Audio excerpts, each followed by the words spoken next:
జరగబోయే విపత్తులను పక్షులు జంతువులు ముందే కనిపెడతాయంటారు. ఆ వైబ్రేషన్స్ వాటికి తెలుస్తాయంటారు.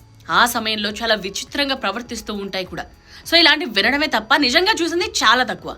బట్ హిమాచల్ ప్రదేశ్లో కళ్ళ ముందే అది జరిగింది. అక్కడ భారీ వర్షాలు వస్తే కొండ చర్యలు విరిగిపట్టడం వెరీ కామన్. మండ్య జిల్లా ధర్మపూర్లోని సియాతి గ్రామంలో అదే జరిగింది. కాకపోతే కొండ చర్యలు విరిగిపట్టడానికి ముందు వాటి వైబ్రేషన్స్ ను నరేంద్ర అనే గ్రామస్తుడి ఇంట్లో ఉన్న ఒక కుక్క కనిపెట్టింది.